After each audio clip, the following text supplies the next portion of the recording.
The room was quiet, the kind of quiet that settles in when the world outside doesn't matter anymore. Just the hum of the refrigerator, the distant laughter of children playing somewhere down the street. I sat there, staring at my hands wrinkled now, veins like rivers under thin skin. Hands that had held her when she was born, hands that had wiped her tears, hands that had given everything. And now they trembled. I didn't mean to listen. That's the funny thing about Fati, doesn't ask permission, it just happens. One minute, I was scrubbing a pan, humming some old song from when she was little, and the next, her phone lit up. Jason, the screen said. I should have just let it ring, but I didn't. I picked it up, thinking I'd tell him she'd call back. Just a mother's reflex. You know, always smoothing the way, always fixing things. Then I heard his voice. Relax. Babe, once we get the last of her money, we can move her into that nursing home. She'll never see the kids again. And then her laugh. Light, carefree. The same laugh she'd had since she was 3, the one that used to make my heart swell. God, can you imagine? She said, like it was the funniest joke in the world. She cried, of course. But what's she gonna do? She's old, she's got no one. The phone slipped from my fingers.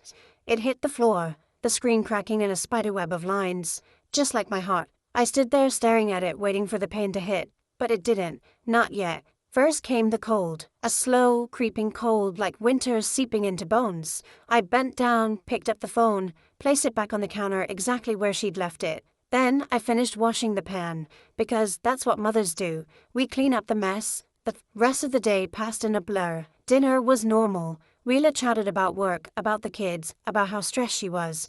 Jason smiled at me over the table, the perfect son-in-law, the doting father. I smiled back, and inside I was unraveling. Memories flickered like a broken film reel the day Leela was born. How I'd held her and sworn I'd give her the world. The way she'd clung to me when her first marriage fell apart, sobbing into my shoulder. You're all I have, Mom. Then the slow shift. The little comments. Mom, you're so old-fashioned. Mom, stop spoiling the kids. The way she'd started eyeing my jewelry, my accounts. You should really let us help you with your finances. I'd thought she cared. I was a fool. That night, after they'd gone to bed, I sat in the dark with a glass of wine. I didn't drink, the house was so quiet, I thought about leaving. Just packing a bag and disappearing. But where would I go? I'd sold my house to help them buy this one. I'd given them my savings, my time, my life. And now I was a burden. A problem, to be solved. I set down the wine. No. I wouldn't run. If they wanted to play this game, fine, but they didn't know the rules. And they didn't know me. Not really. The next morning, I made pancakes, Lila's favorite. She blinked when she saw them. You didn't have to do that, Mom. I smiled. I know. And for the first time, I saw it, the flicker of guilt in her eyes.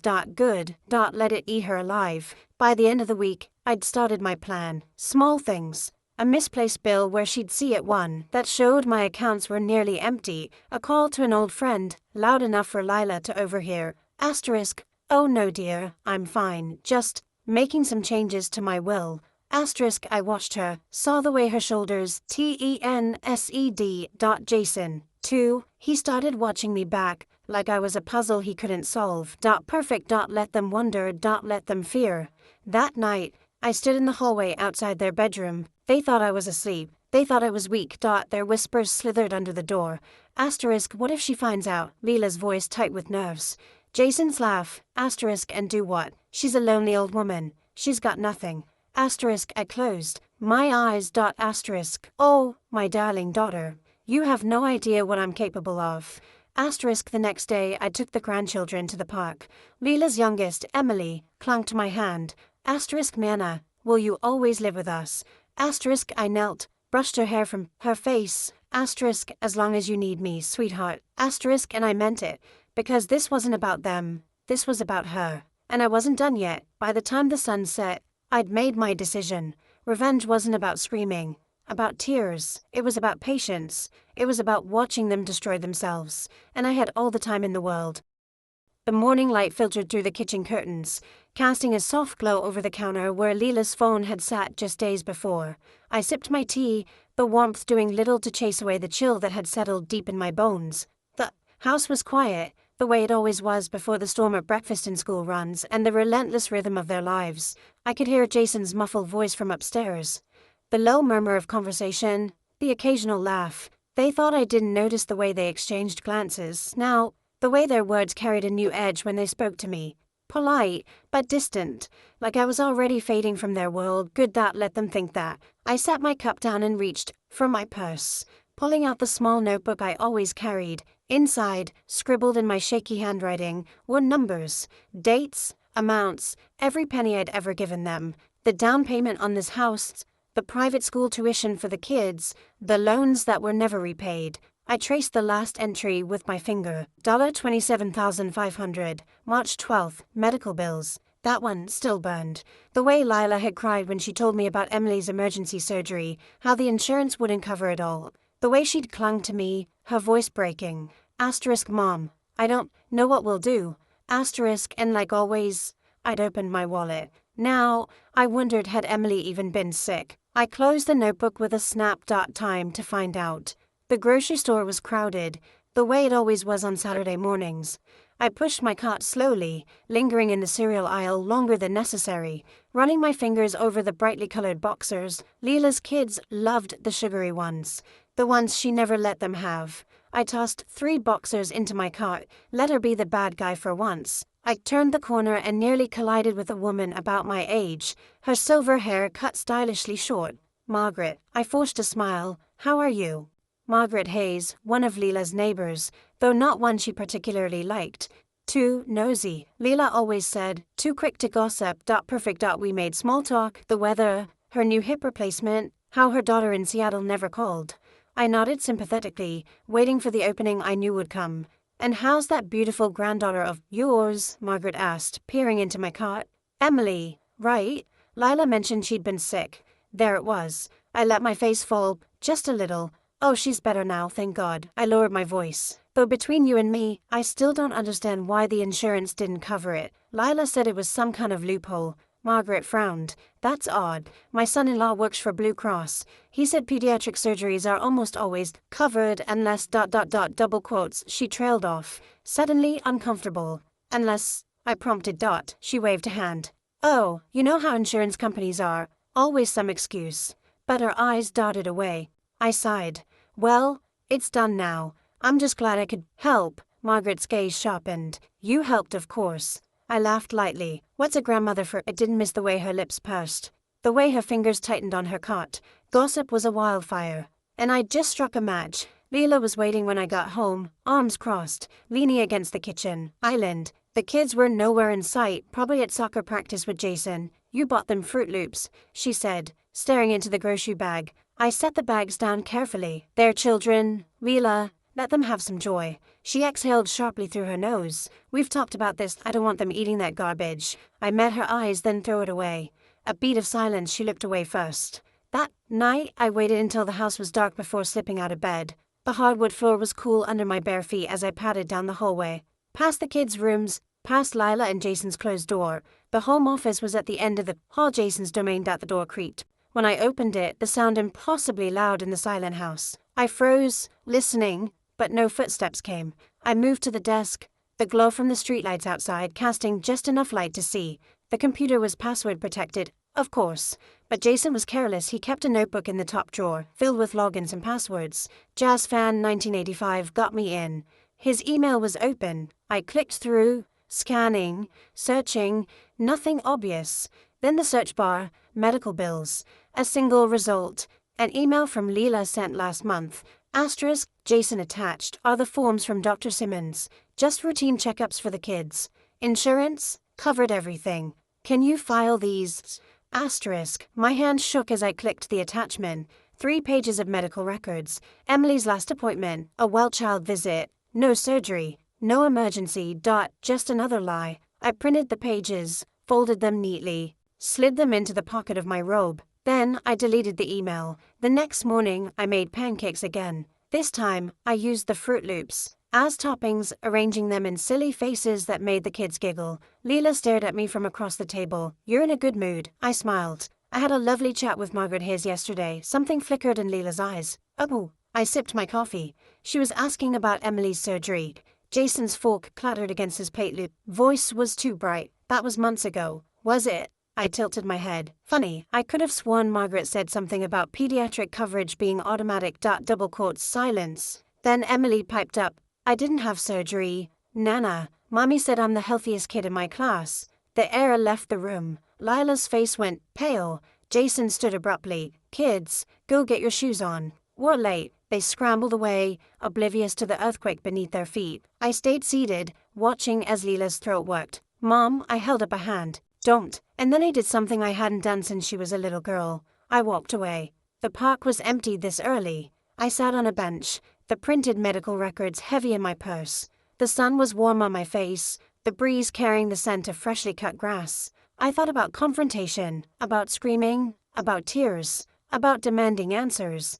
But that wasn't the game anymore. The game was patience. The game was watching them squirm. I pulled out my phone and dialed a number I hadn't called in years. Robert, it's Martha. Yes. Long-time listener, I need to change my will. I smiled as his surprised stammer filled my ear. Checkmate. The morning sun painted golden stripes across the kitchen tiles as I methodically wiped down the counter for the third time. The house smelled of bleach and freshly brewed coffee. My coffee, the expensive whole bean blend Lila always complained, was too bitter.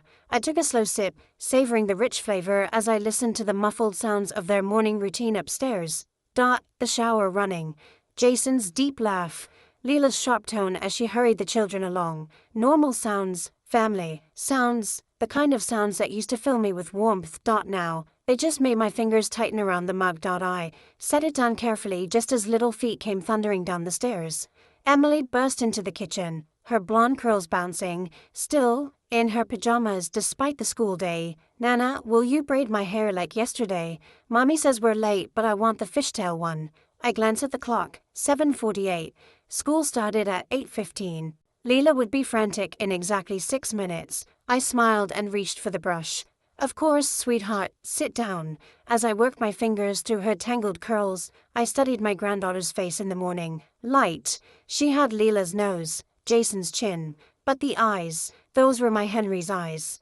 The same warm hazel that had looked at me with such love for 32 years before the cancer took him. The thought made my hands falter for just a second. Nana, you okay? I forced a smile, just thinking how grown up you're getting.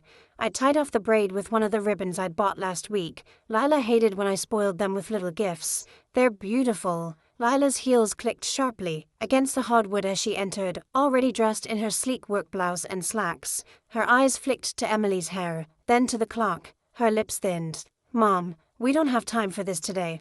I turned slowly, meeting my daughter's gaze. She asked nicely. Lila's jaw tightened. I could see the calculations running behind her eyes, the same ones I'd seen when she was a teenager, weighing whether to push back against a rule. Some things never changed. Emily, go get your brother now. The girl scampered off. Lila waited until she was out of earshot before hissing, "You're undermining me." I picked up my coffee again, taking a slow sip. I'm loving my granddaughter. You're making me the bad guy. I set the mug down with deliberate care. You don't need my help with that, do you? The color drained from Lila's face. For a beautiful frozen moment, I thought she might actually say something real. Then Jason's voice called from upstairs, breaking the spell. Babe, you seen my blue tie? Lila exhaled sharply through her nose. We'll talk about this later. She grabbed her keys and stormed out. I finished my coffee in silence, listening to the chaos of their departure. The slamming doors, the screech of tires as Jason backed out too fast. Then, blessed quiet, alone in the kitchen, I opened the junk drawer where Lila kept takeout menus and spare batteries. Buried beneath the clutter was what I'd been looking for. The spare key to Jason's filing cabinet. I'd seen him put it there months ago, thinking no one was watching. The key felt cold in my palm. I climbed the stairs slowly, pausing outside their bedroom. The bed was unmade, Jason's clothes still strewn across the chair where he'd tossed them. Last night, I moved to his dresser, running my fingers along the wood grain until I found the slight imperfection, a tiny chip in the finish near the bottom.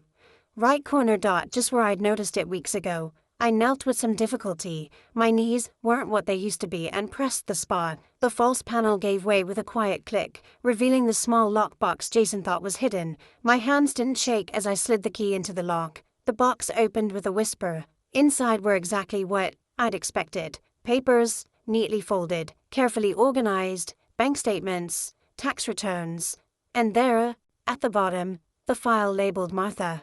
My breath came slow, and even as I flipped through the documents, copies of my checks to them over the years, printouts of my bank transfers, and most interesting, a spreadsheet tracking my remaining assets, with dates and estimated values at the bottom. In Jason's precise handwriting, projected depletion, 18 to 24 months. I stared at those words until they blurred. Then I carefully replaced everything exactly as I'd found it. The lockbox clicked shut, the panel slid back into place. Back in my room, I sat on the edge of the bed for a long time, staring at the framed photo on my nightstand, Leela's graduation day, her smile bright as she hugged me tight. The glass was cool under my fingertips as I turned it face down. Then I reached for my address book and dialed a number I hadn't called in years. Andrew, it's Martha. Yes, it's been too long. I need to ask a favor about my investments. As I spoke, I watched a spider weave its web outside my window. So careful, so patient, nature's perfect predator. I smiled and began to spin my own web. The rain tapped gently against the windows as I sat in Dr. Rosen's office, the smell of antiseptic and old magazines filling the small space.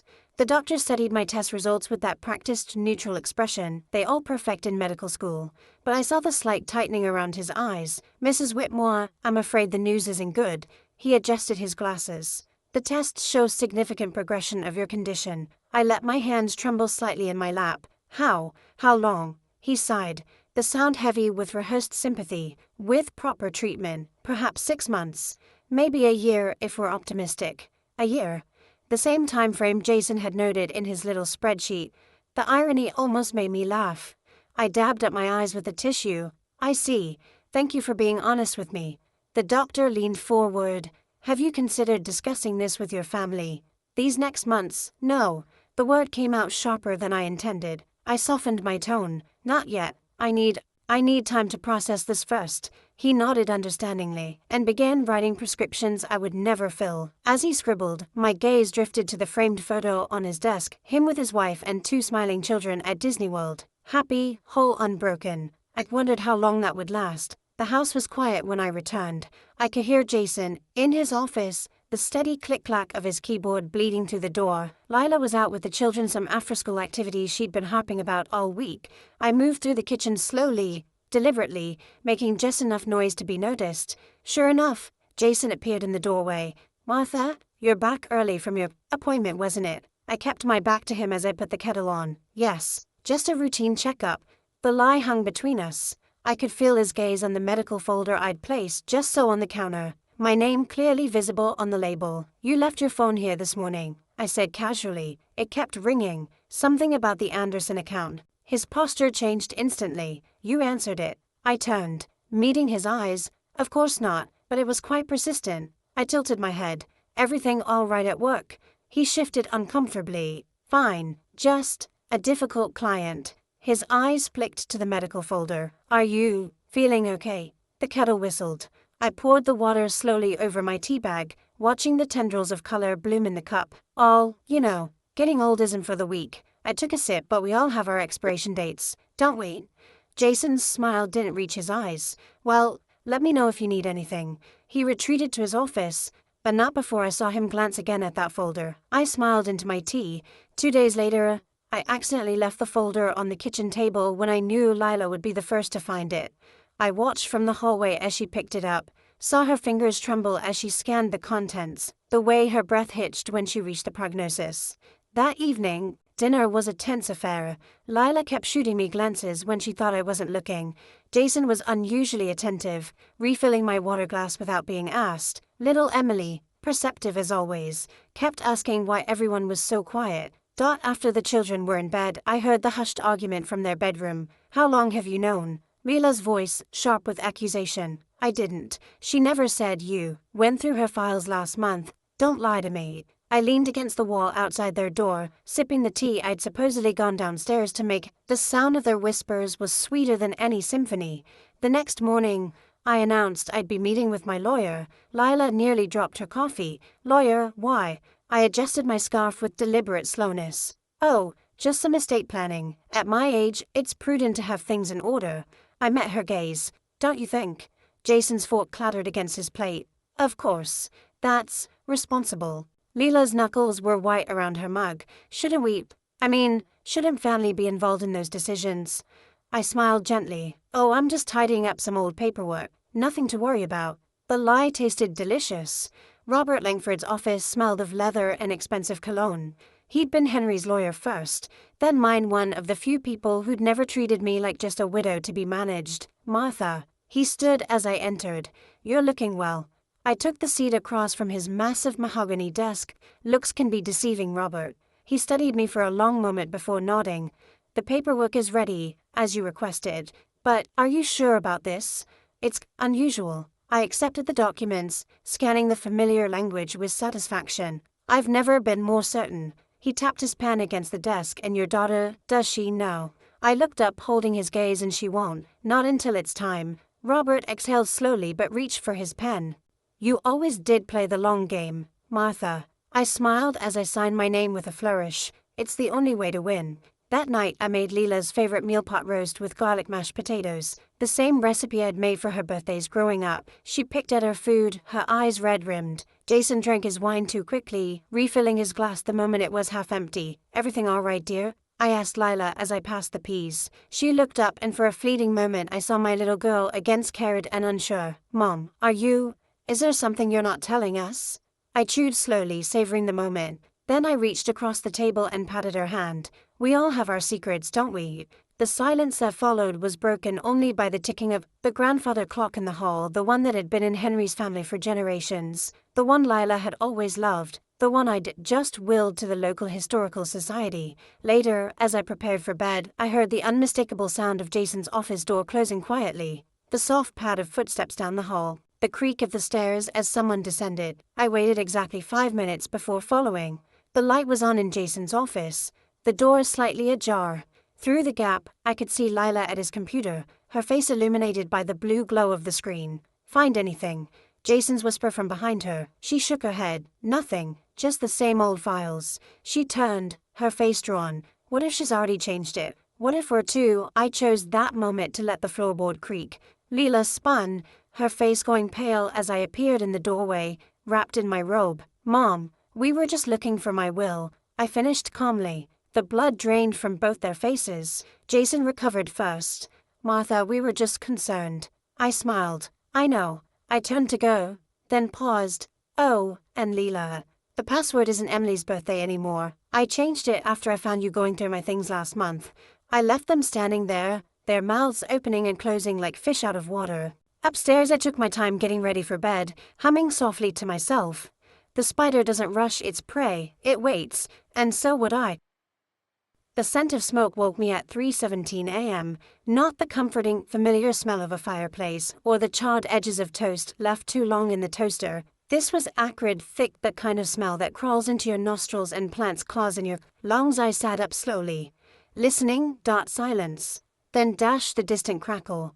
I moved through the dark house like a ghost, my bare feet silent on the hardwood. The glow came from under Jason's office door, flickering orange and hungry. I pressed my palm to the wood, warm but not yet hot. I could have called 911, could have woken the whole house, could have saved it instead. I walked to the kitchen and poured myself a glass of water, drank it slowly, watching the shadows dance across the walls as the fire grew dark. By the time the smoke detectors finally screamed to life, the flames were licking under the office door. I stood at the bottom of the stairs and called up, my voice perfectly measured. Jason? Lila? Fire. The chaos that followed was almost beautiful.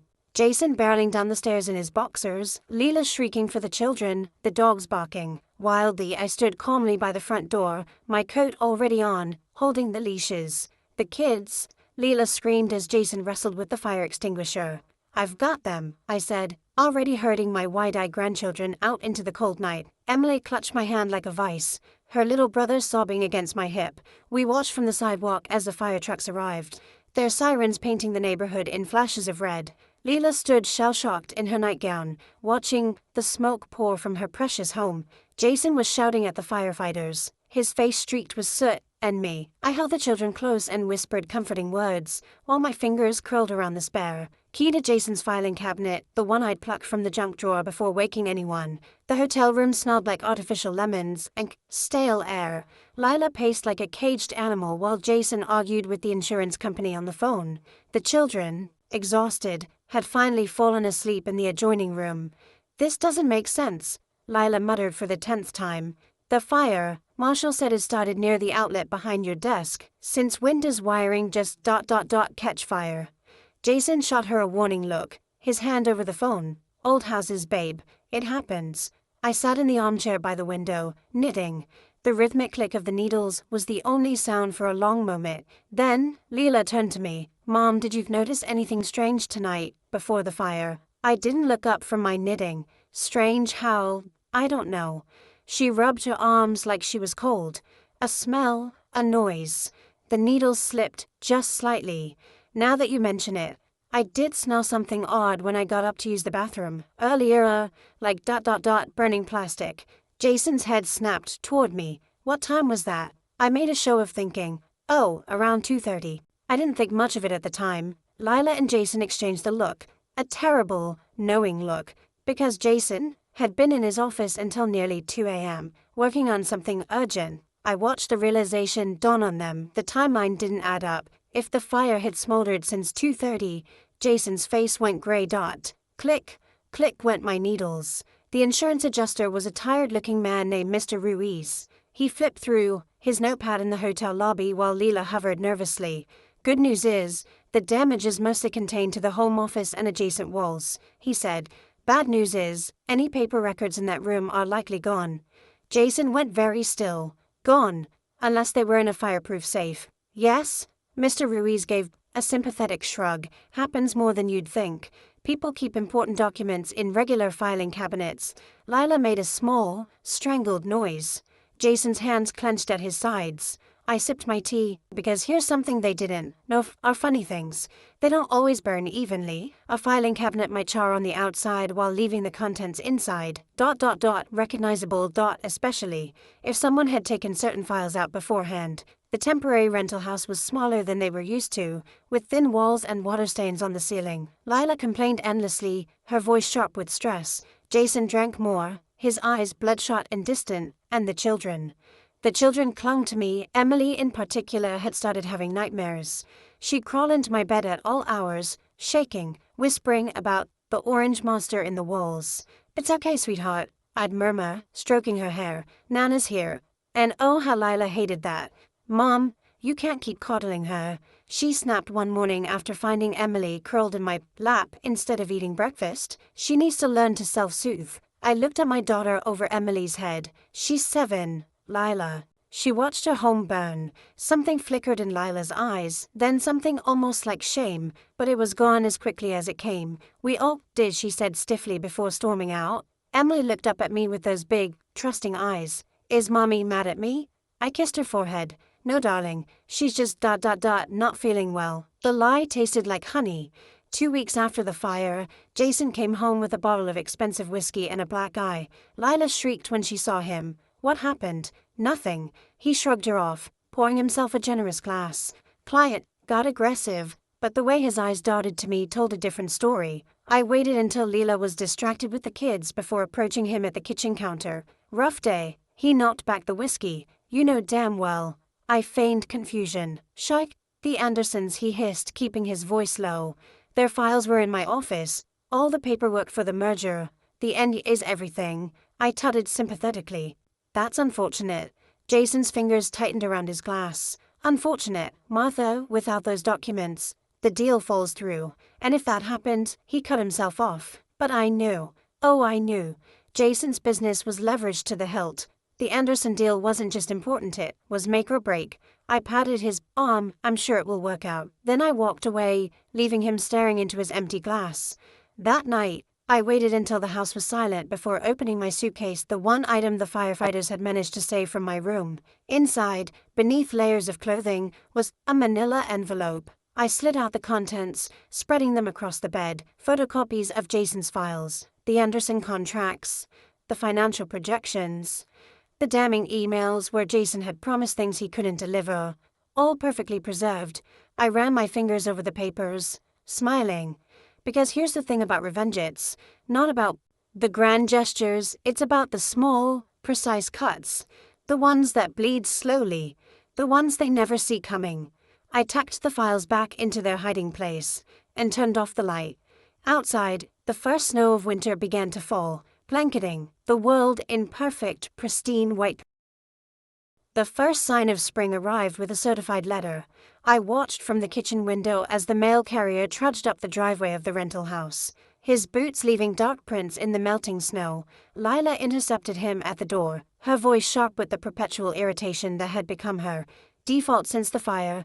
I didn't need to hear the conversation to know what the letter was. The stiff envelope, the official insignia visible, even from across the room, it was exactly what I'd been waiting for. Lila tore it open right there in the doorway, her eyes scanning the contents rapidly. Her face went slack. Then, slowly, she turned to look at me. "Mom," her voice was eerily calm. "Did you know about this?" I set down the dish towel I'd been using to dry the breakfast plates. "No, about what, dear?" She stormed into the kitchen and slammed the letter down on the counter. The words "Notice of Default" stood out in bold, angry print. Jason's business had collapsed. I let my hands flutter to my chest. The picture of shock. "Oh, Lila." I had no idea things were this bad. She wasn't listening. Her fingers dug into the edge of the counter, knuckles white. "This can't be happening. He promised, he swore the Andersons were just a setback." I reached out to touch her arm, but she jerked away. "Maybe you should sit down," I said gently. She rounded on me, eyes wild. "Don't pretend you care. You've been smug ever since the fire, watching everything fall apart."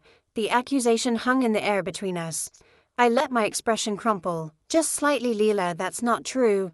But she was already grabbing her keys. "I have to go. I have to." She cut herself off, shaking her head. Then she was gone, the front door slamming behind her. I picked up the letter, tracing the embossed bank logo with my thumb. Right on schedule. Jason didn't come home that night. Lila returned around midnight, her makeup smudged, smelling of cheap bar wine. She didn't speak to me as she stumbled past the living room where I sat knitting. Didn't even glance at the cup of tea I'd left out for her.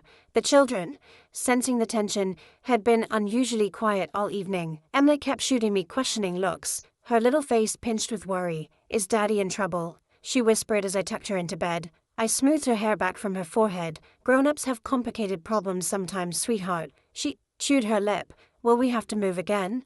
The question startled me. Children were far more perceptive than adults gave them credit for. Would that be so bad? I asked carefully. Emily's small fingers plucked at the edge of her blanket.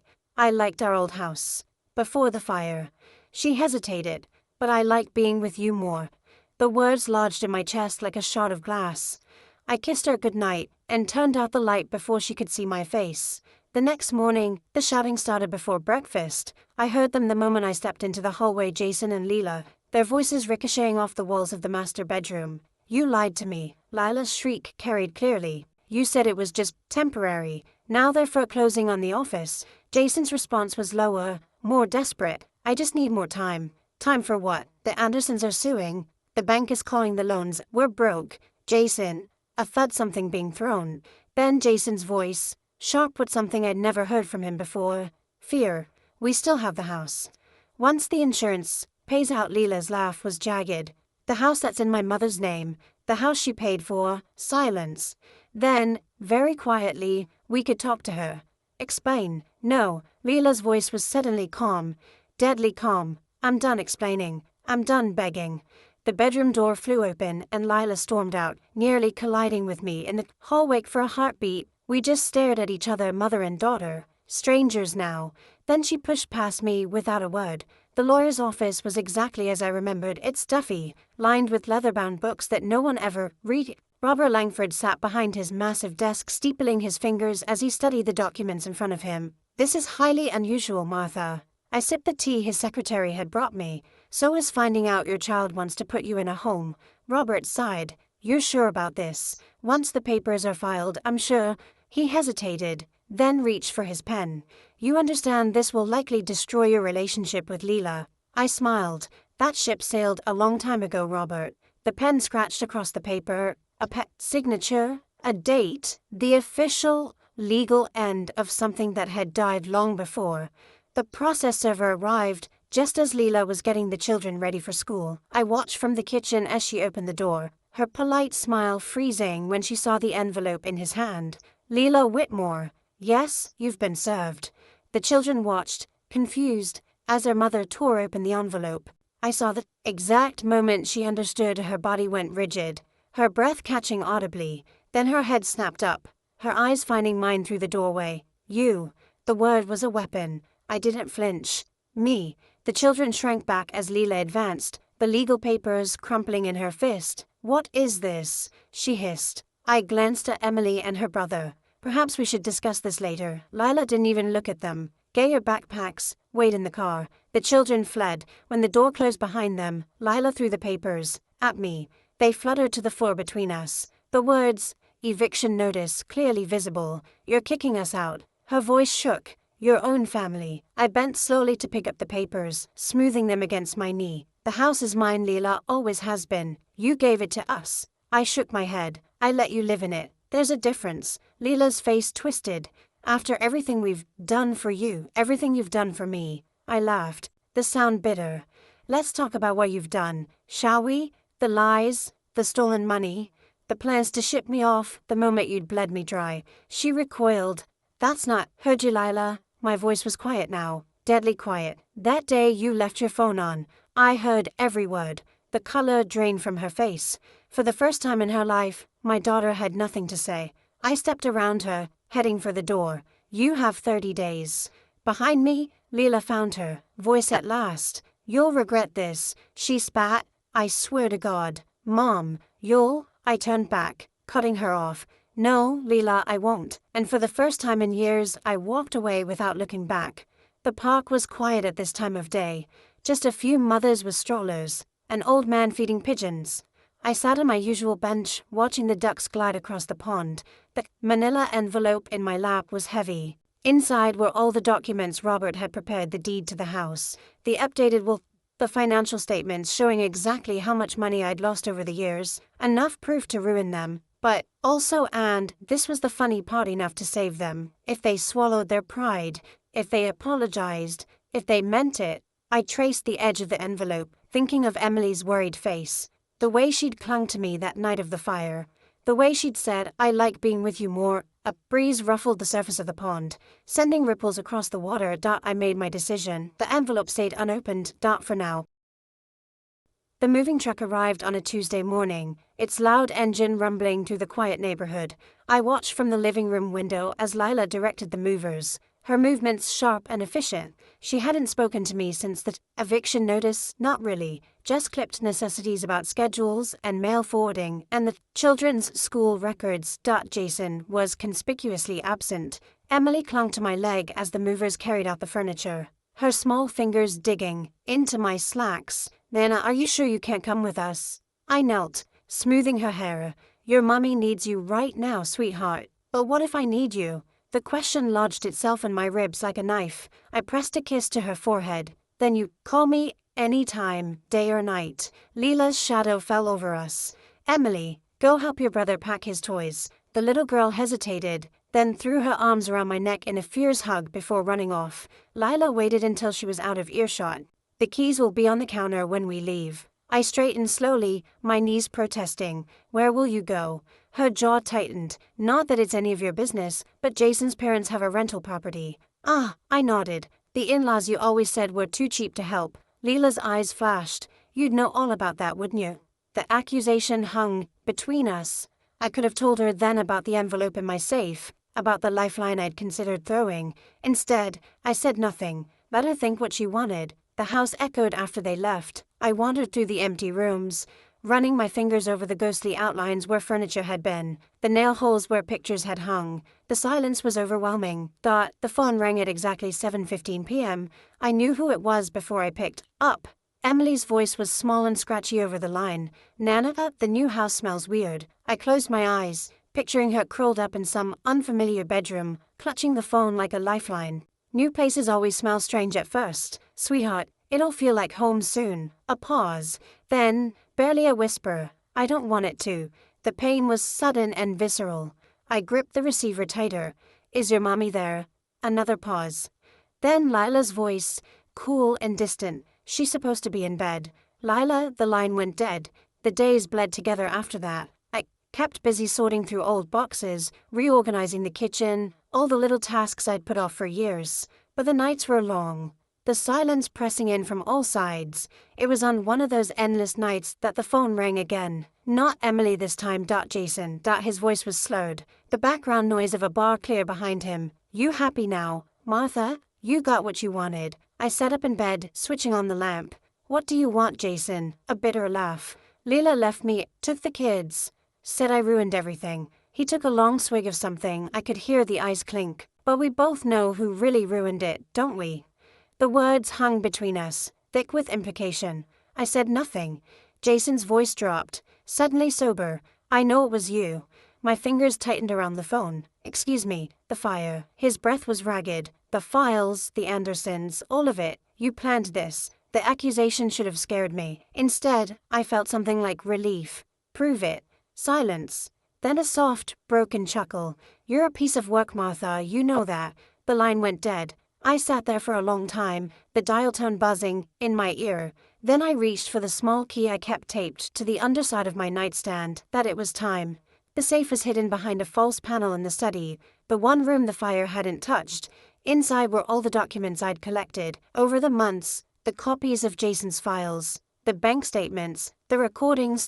In the envelope. I spread the contents across the desk, methodical, precise. Then I picked up the phone and dialed a number I hadn't called in years. Andrew picked up on the third ring. Martha, it's late. I need a favor. A pause, then a resigned sigh. What kind of favor? I looked down at the papers in front of me at the carefully constructed escape route I'd built for my daughter.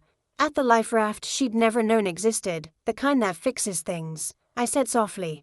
The coffee shop was nearly empty at 10 a.m. on a weekday. I sat at a corner table, stirring my tea absently, watching the door. Mila arrived exactly 3 minutes late. She looked tired, dark circles under her eyes, her hair pulled back in a messy ponytail. No makeup, the diamond wedding band was missing from her left hand. She slid into the seat across from me without a word. I pushed the manila envelope toward her. Lila didn't touch it. What is this? Open it. Her fingers were steady as she undid the clasp, but I saw the slight tremor when she pulled out the contents. Deeds, bank statements, a check with enough zeros to make her breath catch. Her eyes flew to mine. I don't understand. It's yours, I said simply. The house, the money, everything. Lila's face went through a dozen emotions: shock, suspicion, anger, confusion. Why? I took a sip of my tea. Because despite what you think, I never wanted to destroy you. Then why? Because you needed to learn. I interrupted. What it feels like to have nothing. To be powerless. I met her gaze. The way you made me feel. Lila's throat worked. For a moment, I thought she might cry. Then her spine straightened, her fingers tightening around the papers. And Jason. That's up to you. I reached into my purse, sliding one last document. Across the table, a divorce filing, already prepared. But I'd advise against staying with a man who gambles away his family's future. Lila's breath hitched. You knew about that too? I know everything, Lila. I leaned forward slightly. The question is, what are you going to do about it? She stared at the papers for a long moment. Then, slowly, she began to cry. Not the pretty, delicate tears of childhood. These were ugly, heaving sobs that shook her entire body. The kind of crying that comes from deep in the bones. I didn't reach for her. Didn't offer comfort. Just waited. When the storm passed, Lila wiped her face with the back of her hand, smearing mascara across her cheek. I'm sorry? The words were so quiet I almost missed them. I exhaled slowly, feeling something unclench in my chest. I know. Outside, the sun broke through the clouds, casting warm light across our table, across the papers that held my daughter's future, across the fragile, tentative bridge we'd just built between us. Lila reached for her coffee with shaking hands. Where do we start? I smiled and pulled out a pen. At the beginning. The courtroom smelled of lemon polish and stale coffee, the kind of institutional scent that clung to places where lies were dismantled and reassembled with the bang of a gavel. I sat in the back row, hands folded in my lap, watching as Lila signed the final papers at the plaintiff's table. She looked different now, 6 months since our meeting at the coffee shop. Her hair was shorter, her posture straighter, the shadows under her eyes had faded. Jason sat slumped at the defendant's table, his lawyer murmuring in his ear he hadn't fought the divorce. Not really, not after Leela's attorney presented the evidence of his gambling debts. The forged signatures on loan documents. The secret second mortgage he'd taken out on his parents' property. The judge's gavel came down with a sharp crack. Divorce granted. Simple as that. Jason shot one last look at Leela as he leapt, a mix of resentment and something almost like relief. She didn't return it. The new house was smaller than their old one, but brighter somehow. Emily's artwork already covered the refrigerator. Her brother's muddy shoes were kicked off by the front door. Life had taken root here quickly. Leela poured us both iced tea as the children played in the backyard. The realtor called today. Someone made an offer on Mom and Dad's place. I nodded. Good. She hesitated, swirling the ice in her glass. Jason's moving to Florida. Says he's got a job lined up. I said nothing. Let her work through it. Lila took a deep breath. He asked if he could take the kids for Christmas. And her fingers tightened around the glass. I said no. The words hung between us, heavy with finality. I reached across the table, covering her hand with mine. For the first time in years, she didn't pull away. Autumn came gently that year. I spent my days helping Emily with her homework, teaching her brother how to bake my famous chocolate chip cookies. Lila worked late sometimes, rebuilding the career she'd put on hold for Jason. It was on one of those quiet evenings, with the children asleep and the house bathed in the golden glow of lamplight, that Leela finally asked the question, "Why did you do it?" I looked up from my knitting. Do what? All of it. She gestured vaguely. The fire, the eviction, the ... Her voice trailed off. I set my needles down carefully. Because love shouldn't come with a price tag, Lila. She blinked, rapidly, her eyes shining. I never met. I know. And I did. Somewhere between the anger and the hurt, I'd realized something fundamental. Leela hadn't set out to betray me. She'd simply forgotten who I was. Forgotten that mothers aren't just caretakers or bank accounts or free babysitters. We're people, with limits, with pride, with teeth. The first snow of winter found us all together in the living room. The Christmas tree twinkling in the corner. Emily sat curled in my lap, her head against my chest as we read The Night Before Christmas for the third time that evening. Leela watched us from the doorway, a soft smile playing at her lips. Later, after the children were tucked in and the cookies left out for Santa, she handed me a small box. Open it. Inside was a key. I had copies made, she said quietly, in case you ever need to get in or out. The symbolism wasn't lost on me. I closed my fingers around it, feeling the cool metal bite into my palm. Thank you. Lila kissed my cheek, her lips warm against my skin. No, Mom, thank you. New Year's Eve dawned clear and bright. I stood at my kitchen window, watching the sunlight dance across the fresh snow. My suitcase sat by the door, packed and ready. The letter on the counter was brief. Asterisk, dear Leela. Asterisk, asterisk. I've decided to take that cruise Henry and I always talked about. The Mediterranean in winter, can you imagine? Don't worry, I'll be back in time for Emily's birthday. Give the children my love. Asterisk, asterisk, P.S. The spare key is under the mat, just like always. Asterisk, I signed it with a flourish, then tucked my passport into my purse. The taxi honked outside. I took one last look around the house at the photos on the walls, at the life I'd built and nearly lost. Then I turned off the lights and closed the door behind me. The cold air stung my cheeks as I walked at the waiting cab. Somewhere in the distance, a church bell chimed. I smiled and stepped into the new year,